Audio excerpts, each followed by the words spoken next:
যারা সূরা ইখলাস দিয়ে নামাজ পড়েন একটি ভুলের কারণে আপনাদের নামাজ হবে না। অনেকেই আছে আলহামদুলিল্লাহ সূরা ইখলাসকে ভালোবাসেন, সূরা ইখলাসকে মহব্বত করেন, কিন্তু আপনাদের একটি ভুল এমন হয়, এই একটি ভুল যদি আপনাদের হয়ে থাকে তাহলে কিন্তু আপনাদের নামাজ হবে না, নামাজ বাতিল হয়ে যাবে। সূরা ইখলাসের ফজিলত অনেক বেশি, আমরা সকলেই জানি। নবীজি সাল্লাল্লাহু আলাইহি ওয়াসাল্লাম জানিয়ে দিয়েছেন, যে ব্যক্তি সূরা ইখলাস একবার পাঠ করবে আল্লাহ পাক রব্বুল আলামিন 10 পারা কোরআন শরীফ পড়ার সওয়াব দিবেন। যে ব্যক্তি 3 বার পড়বে 1 খতম কোরআন শরীফ পড়ার সওয়াব পাবে। আর যে ব্যক্তি 10 বার পড়বে আল্লাহ পাক রব্বুল আলামিন তার জন্য জান্নাতে একটা প্রাসাদ নির্মাণ করবে। এবং আমরা এরকম অনেক হাদিস শুনেছি যে নবীজি সাল্লাল্লাহু আলাইহি ওয়াসাল্লাম জানিয়ে দিয়েছেন, যারা সূরা ইখলাসকে ভালোবাসবে সূরা ইখলাসের ভালোবাসা তাকে জান্নাত পর্যন্ত পৌঁছে দিবে। এক সাহাবী সব নামাজে সূরা ইখলাস পড়তেন, প্রত্যেক নামাজেই তার সূরা ইখলাস থাকতো। সাহাবাকে অভিযোগ করলেন, ইয়া রাসূলুল্লাহ, সে তো প্রত্যেক নামাজেই সে সূরা ইখলাস পড়ে। তাকে জিজ্ঞেস করা হলো, কেন তুমি সূরা ইখলাস পড়ো? তখন তিনি বলেছে, সূরা ইখলাসকে আমি ভালোবাসি, আমি আল্লাহকে মহব্বত করি। নবীজি সাল্লাল্লাহু আলাইহি ওয়াসাল্লাম জানিয়ে দিয়েছেন, এই সূরা ইখলাস তাকে জান্নাত পর্যন্ত পৌঁছে দিবে। সুতরাং সূরা ইখলাসের ফজিলত অনেক বেশি, কিন্তু আমরা অনেকেই সূরা ইখলাস পড়ি, কুল হুয়াল্লাহু আহাদ আল্লাহুস সামাদ লাম ইয়ালিদ ওয়া লাম ইউলাদ ওয়া লাম ইয়াকুল লাহু কুফুয়ান আহাদ। ছোট্ট সূরা, ফজিলত অনেক বেশি।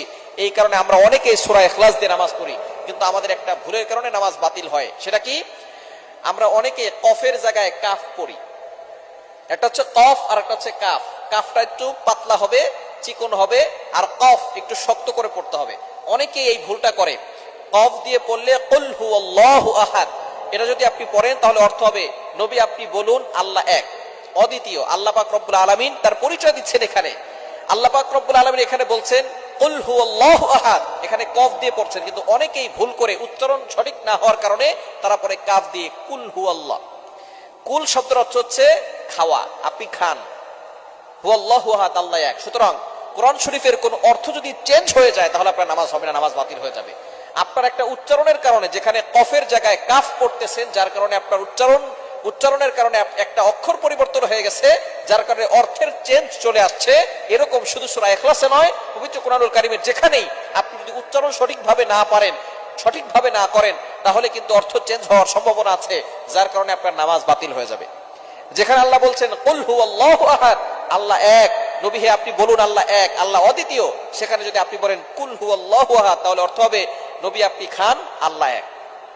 সুতরাং অর্থ চেঞ্জ হওয়ার কারণে আপনার নামাজ বাতিল হয়ে যাবে। এজন্য অবশ্যই সতর্ক থাকতে হবে। আমরা কোরআন শরীফটা অবশ্যই শুদ্ধ করে পড়ার চেষ্টা করব। দুনিয়ার সবকিছু ঠিকঠাক মতো চলে, শুধু কোরআন শরীফের বেলায় কোরআন শরীফটা শুদ্ধ করে পড়ে না। আপনি কোরআন শরীফ সব না পারেন, যেই সূরাগুলো দিয়ে আপনি নামাজ পড়েন, ছোট ছোট সূরা, এগুলো তো আপনি শুদ্ধ করে পড়তে পারেন। অনেকে সূরা ফাতিহা শুদ্ধ করে পড়তে পারে না, অনেকে সূরা ইখলাস, সূরা ফালাক, সূরা নাস এগুলো শুদ্ধ করে পড়তে পারে না। যেগুলো দিয়ে নামাজ পড়ে সেগুলোই তার শুদ্ধ হয় না। আর নামাজ ভাঙের 1 নম্বর কারণ হচ্ছে